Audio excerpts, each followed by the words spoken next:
many people haven't settled here yet. So I could negotiate with my neighbors, buy the land, expand, blah, blah, blah. So that's how come started expanding. And then from just the 2 acres, I expanded it to more than 100 acres in the area. So negotiating with my neighbors, moving them to other communities, rebuilding their homes, blah, blah, blah. And they're tough negotiations. There was just a man I was talking to right now, the same problem, like they wouldn't agree for many years, and finally when they did, the conditions and then the problems, yeah, so you have to be very patient. You have to be very, yeah, if not, yeah, it doesn't end well, yeah. My first impression is that I'm really totally inspired, and mainly I'm so inspired because Ibrahim Mahama brings together totally different threats. For instance, I would talk about threats and not about narratives at the moment. But what I can see is one threat is the local threat, which is really also located to the local economy. He is employing people. He is building infrastructure. This ground is without any plastic litter. So he's really doing something here on the ground. On the other hand, he's one of the big players in the global context, and bringing already this global and local perspectives together, or threats together. I think this is really a unique thing, what I never experienced again before. And he's also, for instance, bringing all together this question of memory, we had this exhibition about collective memory, of which memories are embodied in the different objects, and how can you create something out of these memories towards the future. I think this is also another very interesting aspect, bringing together totally different threads together and shaping something which is unique from my point of view. If I look at the documenta last year we visited, so we have a new generation, what Ibrahim always mentioned, thinking about generations of artists. We have a new generation of artists and of curators that are really contemporary. For instance, in the context of documenta, we have seen Ron Grupa, for instance, from Indonesia, from the global south. And we have Ibrahim Mahama coming from Ghana, being involved in a lot of international, very famous exhibitions. I think this really brings a voice to the international audience, and bringing a voice from Africa to these international discourses. I think this is so crucial, and that's why we are here.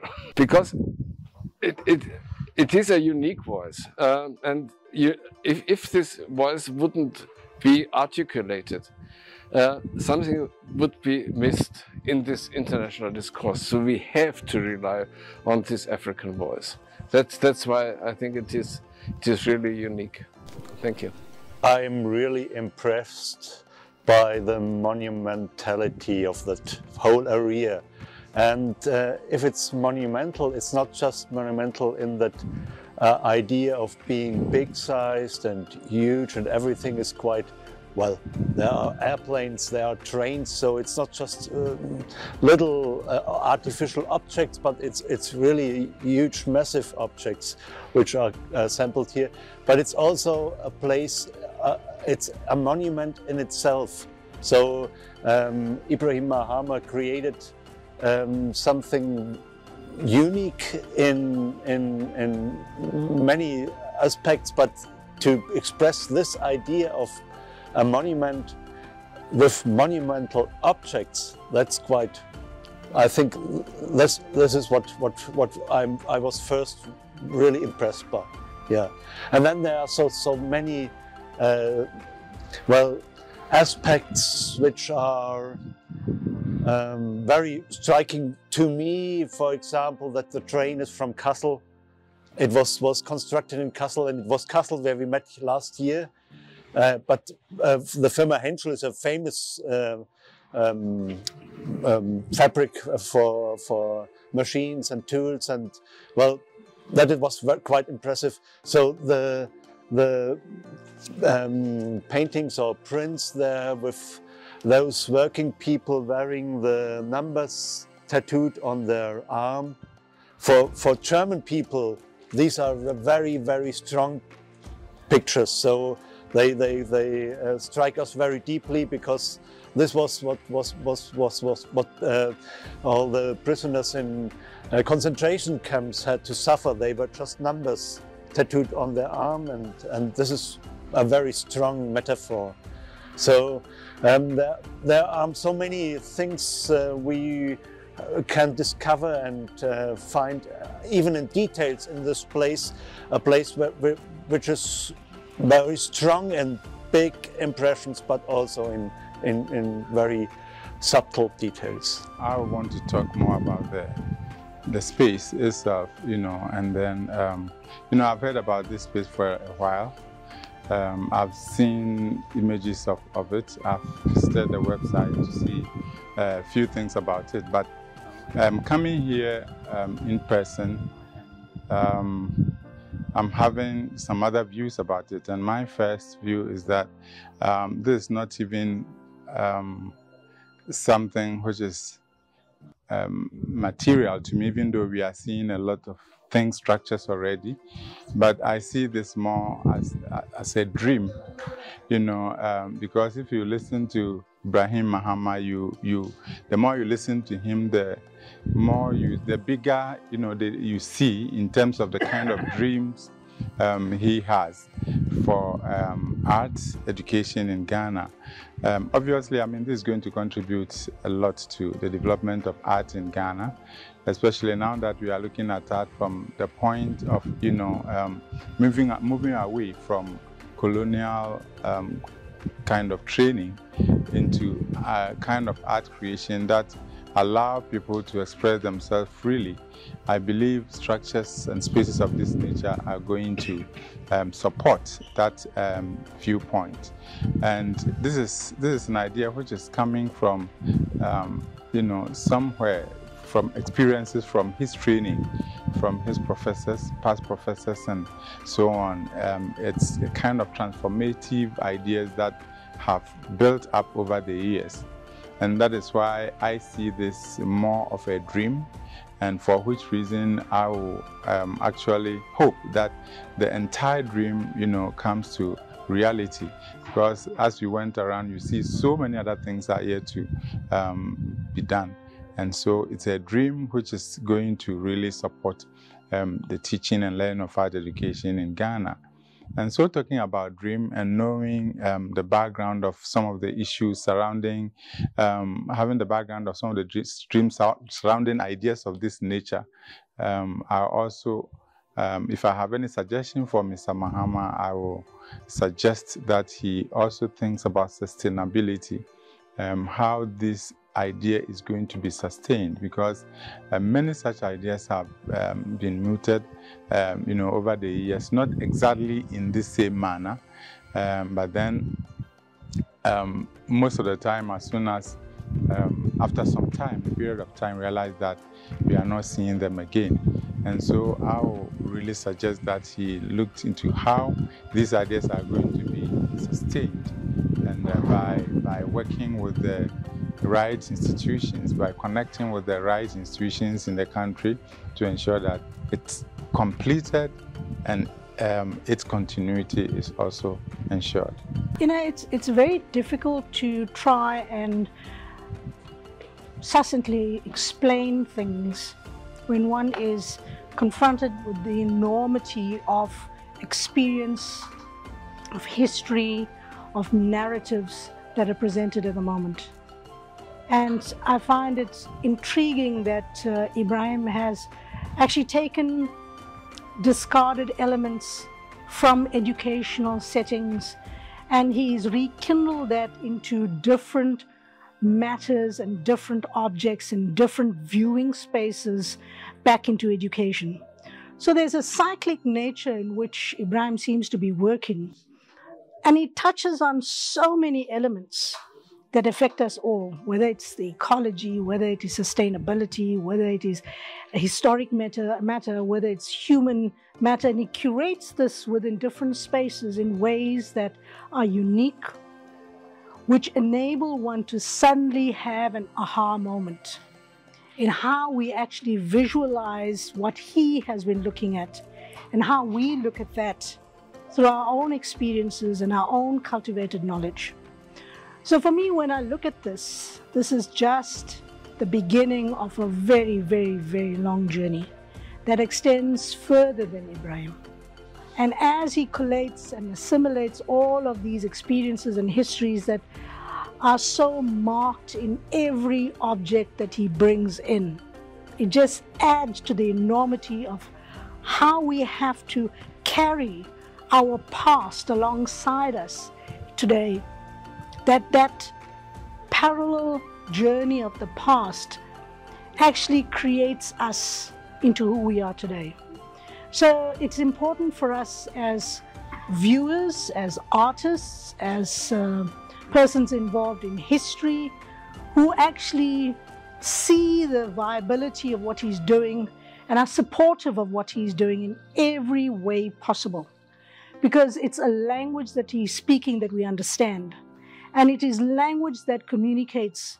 So for as long as we are constantly visiting and reading what he's doing as images, as text, then this particular journey will never ever have an ending, because it will constantly be contributing towards who we are as African, who we are as European, and how we fit into this global village that we keep referencing, because there's a time and space for everything. So it's important for us in understanding and supporting the ventures that are happening here in Ghana.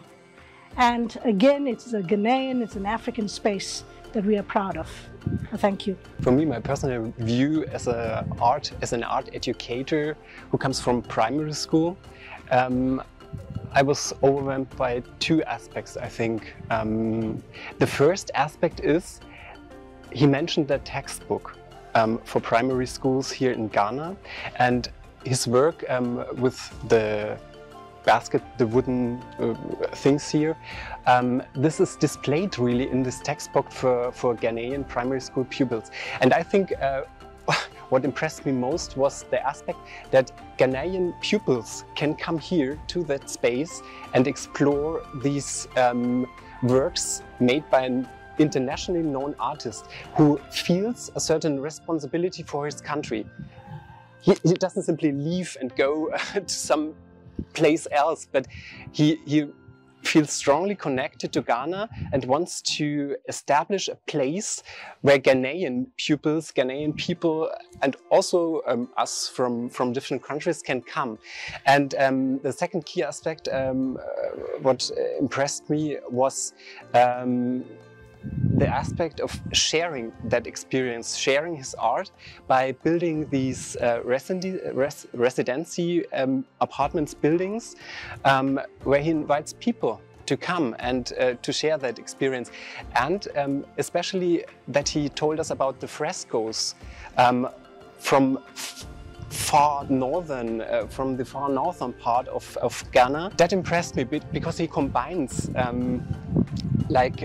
influences from all over the world, and he's an artist who gives me really a transcultural perspective. It's not like intercultural to understand how Ghanaian culture works, but he really has that transcultural view, which impressed me really, to go to a place in the US to explore things.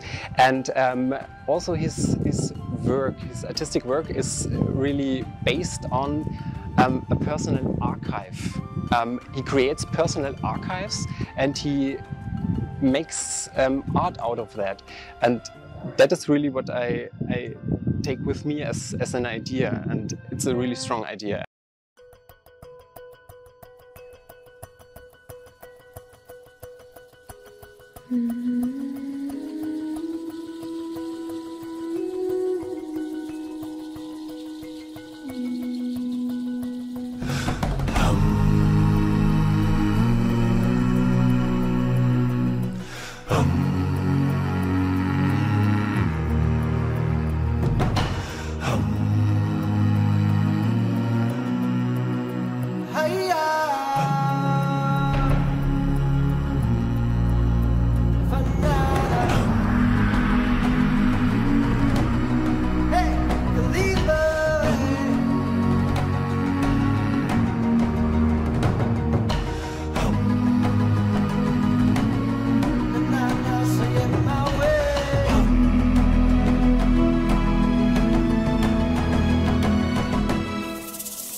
the mosque here is the oldest mosque in Ghana and happens to be one of the oldest in West Africa.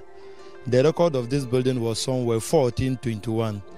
The founder of Larbanga, he migrated from Saudi Arabia in a town called Medina, and he was also chosen as a spiritual consultant to a warrior man known as Smaila Ndi Urujekwa. Smaila Ndi Urujekwa, he was a great warrior. He was fighting a lot of wars, and his aim at that time was to get a big land for his people to settle.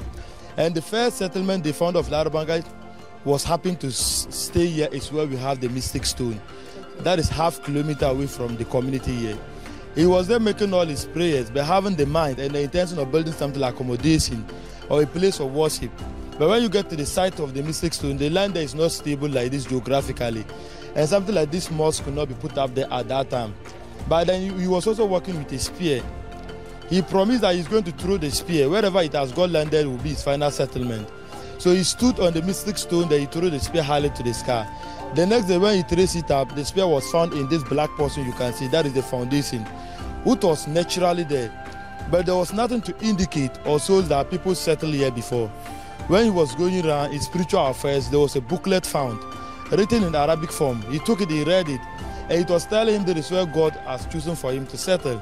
And the structure he continued from the black portion was naturally there. That is the foundation. Okay. So he started building it from that point in such a way that anytime he builds to a level and he became tired, he will fix a stick to know the level he got to.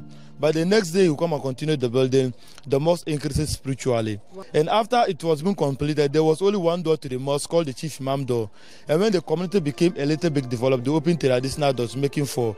And each door to the mosque played a function. After the Chief Imam door, the second door was the Muezzin door, the one who sat for prayer when it is time. And the third door was the ladies' door, and the final door and the main door was the main door. And there's also a tree supporting the building. That's a baobab tree. They also signify where they buried the founder of the community. Yeah, actually, when he was very old, he summoned the people together. Then he gave them a promise that anytime he dies, he wants to be buried somewhere close to his building. Anytime they see any vegetable tree that germinate on the grave, they should regard it. And actually, when he dies, he was buried underneath of the tree. And the tree is about 500 years old now. It was when they got to this side, when they were to construct the road. So they surveyed that the road could have been straight to the community. But when they came, they met this stone. It was on top of a tiny clay, not this one we are seeing now. It was on top of a tiny clay. Those contractors decided to move the stone away. But the next day they will come and continue their work. The stone was back again. What he was using it for his prayers. Yeah, he was praying on top of this stone, and he was making all sort of prayers here. But what he was not doing is this particular stone. It is not a shrine where people come to pour libation or where they slaughter things here. We only believe that here or this side it is a holy place where people also comes to make their prayers, and after the prayer they sometimes comes to satisfy that what they came and make for has been accepted.